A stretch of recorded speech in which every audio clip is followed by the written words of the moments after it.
Assalamualaikum warahmatullahi wabarakatuh. Eee, Perkenalkan saya Muhammad Hilmi Rizwanul Ramadan, dari Jayabaya Law Firm and Partner.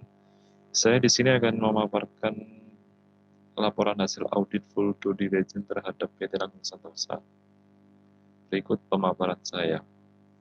Ruang lingkup pemeriksaan hukum bahwa PT Langgeng Sentosa didirikan di Republik Indonesia pada tanggal 20 Agustus 2014 berdasarkan Akta Notaris Magda Liman Sugiarto SHMKN nomor 33 yang telah beberapa kali mengalami perubahan anggaran dasar perusahaan yang mengalami 2 kali perubahan. Adapun perubahan yang terakhir dengan Akta Notaris Magda Liman Sugiarto itu tertanggal 29 Juli 2018 tentang perubahan pasal 4 mengenai modal. Perubahan tersebut telah diberitahukan kepada Menteri Hukum dan HAM dan telah diterima sebagaimana dinyatakan dalam suratnya nomor C1514HT0104 TH 2018 tertanggal 10 Agustus 2018. Lalu yang kedua mengenai anggaran dasar perusahaan dan seluruh perubahannya adalah sah dan benar, yang meliputi struktur permodalan dan saham, susunan pemegang saham, direksi dan komisaris, perizinan persetujuan harta kekayaan dan asuransi, dan juga tenaga kerja perjanjian dengan pihak ketiga.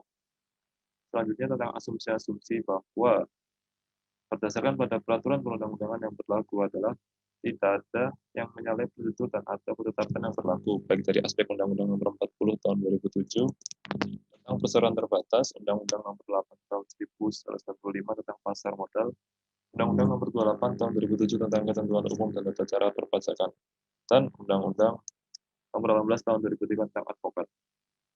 Adapun pembatasan bahwa sebagaimana yang tercantum dalam letter of engagement antara firma hukum kami dengan PT Trisakti Cipta Nusantara dalam nomor tersebut bahwa bentuk laporan ini adalah full due diligence dan hanya sebatas melaporkan hasil dan atau keadaan yang ada dengan ada beberapa catatan dari kami yang akan kami laporkan dalam legal opinion. Bahwa laporan full due diligence ini dibuat hanya sebatas memberikan hasil pemeriksaan dari segi hukum atas ada atau tidaknya permasalahan dalam PT Langgeng Sentosa. Bahwa dikarenakan bentuknya laporan full due diligence maka tidak termasuk adanya legal opinion dari kami. Namun kemarin kami telah melakukan kesepakatan dengan komisaris bahwa legal opinion disepakati dan akan kami sampaikan. Hasil pemeriksaan hukum meliputi 6 aspek. Yang pertama, aspek korporasi. Yang pertama, akta pendirian dan perubahannya, yang meliputi perseroan, maksud dan tujuan, permodalan, struktur pemegang saham, susunan direksi dan komisaris, dan kami nyatakan aman. Yang kedua, tentang kewajiban pengesahan dan pendaftaran, bahwa pengesahan dan pendaftaran PT Mutiara Salju ini aman.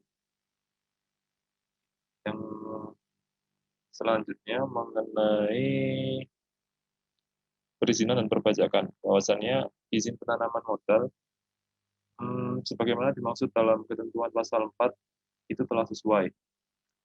Juga izin usaha mengenai Langgeng Sentosa ini benar tidak ada masalah. Izin perpajakan sebagaimana data dalam PBB yang ada dan setelah dilakukan pengecekan ke instansi pemerintah terkait dalam hal ini KPP Madya Tugu Pakis Kota Surabaya mengenai izin perpajakan itu PT Langgeng Sentosa dalam 10 tahun terakhir tidak ada masalah dalam pembayaran, namun pada tahun 2021 belum dibayarkan karena jatuh temponya masih tepat pada bulan Agustus 2021. Lalu tentang izin ketenagakerjaan, bahwasannya menurut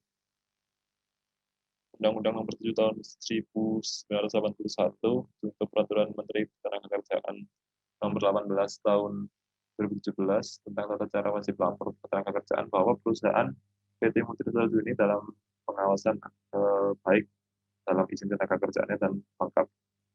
Harta kekayaan perseroan yang meliputi barang tidak bergerak dan barang-barang bergerak. Barang tidak bergeraknya meliputi tanah dan bangunan. Tanah dan bangunannya terletak di Villa Bukit Mas, Tugu Pakis Kota Surabaya juga. dengan NOP 35151120 dan eh, dan dinyatakan tidak ada sengketa dalam tanah dan bangunan ini. Tanah yang kedua terletak di Bypass Mojokerto. Ini juga tanah dalam aman dan tidak ada sengketa dengan pihak manapun. Adapun ada 2 SHGB di beberapa objek yang luasnya sekitar 350 meter persegi dan 5.000 meter persegi. 5.000 meter persegi. Yang pertama HGB akan berakhir tanggal 6 Juni 2021. Yang kedua HGB akan berakhir 10 April 2025. Adapun kendaraan yang bergerak yaitu kendaraan bermotor, bahwa PT Langgeng Sentosa ini memiliki 1 unit tower crane, 1 unit excavator, 1 unit mobil crane, 2 unit dump truck, dan 1 unit bulldozer atas nama PT Langgeng Sentosa. Namun ada 1 dump truck dalam keadaan sedang berada di bengkel dikarenakan dalam mesin. Yang keempat, asuransi. Dalam perusahaan ini telah diasuransikan di beberapa asuransi, yaitu asuransi Sinarmas, Jasa Indonesia, asuransi Allianz, dan asuransi Parolamat, dan asuransi Reliance Indonesia, dengan nilai pertanggungan Rp500 juta pada tanggal 30 Juni 2016, dan nilai pertanggungan pada bulan Juni 2019 pada tanggal 30 ditambah 200 juta. Dan menurut pendapat kami, perusahaan cukup untuk menutup kerugian yang mungkin timbul dari risiko. Perjanjian kredit dan jaminan itu bahwa setelah dilakukan pengecekan berkas SHGB dengan yang ada semua permasalahan utang piutang, itu sudah lunas dan tidak ada perjanjian kredit dan jaminan dengan pihak manapun dengan dibuktikan adanya royal di bank. Lalu perkara-perkara bahwa setelah dilakukan pengecekan berkas tidak ditemukan adanya perkara khusus pidana maupun perdata. Dan setelah dilakukan pengecekan di Pengadilan Negeri Surabaya kemarin, Pengadilan Hukum Sosial juga tidak ditemukan adanya perkara baik dalam kasus pidana maupun perdata. Yang kedua, tentang legal opinion. Legal opinion ini bahwasannya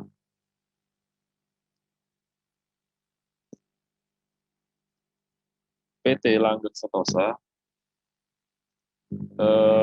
yang akan dilakukan investasi oleh PT Trisakti Cipta Nusantara tertanggal yang diajukan PT Trisakti Cipta Nusantara kepada pemeriksa, maka kami memiliki asumsi legal opinion. Yang pertama, bahwa PT Langgeng Sentosa ini didirikan berdasarkan pada hukum negara Republik Indonesia dan memiliki kekuasaan dan kewenangan secara legal sebagai korporasi untuk menandatangani dan atau melaksanakan kewajiban yang timbul bisa membuat perjanjian. Yang kedua, berdasarkan hasil pemeriksaan kami, terdapat dokumen perizinan dan persetujuan tidak ditemukan hal-hal yang mencurigakan secara hukum. Berdasarkan kopi dokumen yang kami terima, perizinan tersebut sah menurut hukum Indonesia. Yang ketiga, bahwa walaupun pemeriksa menemukan beberapa dokumen perizinan yang sudah tidak berlaku, tapi secara prinsip tidak akan berpengaruh secara legalitas. Yang keempat, bahwa berdasarkan hasil pemeriksaan kami dan konfirmasi kami kepada PT Langgeng Sentosa tercatat pernah bersengketa pada Pengadilan Hubungan Industrial di wilayah Jatim terkait masalah PHK dan pemenuhan hak dengan Serikat Buruh pada tahun 2020. Namun ini telah berakhir dengan putusan nomor yang tercantum dan segala tuntutan telah ditunaikan. Terkait poin 4 di atas, menurut pendapat kami, perusahaan tetap legal mempekerjakan pekerjanya karena hubungan hukum yang dilakukan antara pengusaha dan pekerja di atas telah benar. Lalu, sedangkan untuk standar sistem pengupahan itu di PT Langgeng Sentosa, karyawannya adalah bersifat bekerja borongan dan tetap. Untuk karyawan kontrak dan borongan didasarkan atas kesepakatan antara pekerja dengan pengusaha dan pengupahannya itu bebas dan tetap bisa dilaksanakan ketika perusahaan telah melakukan investasi di PT Trisakti. Dan karyawan tetap itu mengikuti upah minimum kota atau UMK. Legal opinion yang selanjutnya bahwa terkait dengan informasi letter of land building Owen Tech Year 2020, bahwa tanah dan bangunan yang saya sebutkan tadi itu masih belum dibayarkan di tahun 2021. Jadi nanti perusahaan Bapak Robi selaku direktur harus membayar paling lambat di Agustus 2021 mengenai PBB. Juga terdapat surat pemberitahuan pajak terhutang, pajak bumi dan bangunan pada saat due diligence ini kami lakukan memang belum dilakukan pembayaran oleh PT Nangga Sentosa karena yang saya katakan tadi jatuh temponya masih bulan Agustus 2021 bersamaan dengan PBB. Yang kedua, bahwa PT Nangga Sentosa tidak memiliki obligasi apapun untuk mesin-mesin. PT Nangga Sentosa memiliki bukti pemilikannya yaitu 1 unit tower crane, 1 unit excavator, 1 unit mobil crane, 2 unit dump truck, dan 1 unit bulldozer atas nama Nangga Sentosa yang di dalamnya meliputi mesin pembekuan. Selanjutnya ini yang tadi bahwa PT Nangga Sentosa belum pernah membuat perjanjian dengan pihak ketiga atau pihak lain, dan PT Trisakti Kita Nusantara ini jika berkeinginan melakukan investasi dan take over di PT Nangga Sentosa, tidak kami jamin tidak akan mendapatkan tuntutan di kemudian hari. Lalu setelah kami cek di pengadilan hubungan industrial bahwa PT Nangga Sentosa ini tidak pernah dituntut atau bersengketa di pengadilan, kecuali yang saya sebutkan tadi dengan pekerjaannya ya, itu telah terselesaikan. Dan sampai dengan legal opini ini kami buat, tidak ada sengketa pengadilan yang melibatkan PT Nangga Sentosa dengan pihak ketiga lain. Sekian pemaparan laporan hasil audit kami. Apakah ada pertanyaan? Oh ya Pak, ini saya ada pertanyaan mengenai masalah sengketanya itu. Sengketa antara karyawan dengan perusahaan itu apakah terselesaikan dengan baik atau tidak ya? Ya, setelah kami cek di pengadilan dan serta kami telah melakukan konfirmasi terhadap instansi terkait, pemenuhan hak dan kewajiban perusahaan kepada karyawannya telah ditunaikan. Artinya di sini perusahaan tidak memiliki masalah lagi atau sengketa lagi dengan pihak karyawan, dan izin ketenaga kerjaan dengan karyawan ya tetap berjalan dengan gitu Pak. Jadi saya nyatakan PT Mutiara Salju ini siap untuk di take over oleh PT Trisakti Kita Nusantara dan kami nyatakan aman Pak. Ya sudah, terima kasih atas laporan hasil auditnya ya. Baik Pak, sama-sama.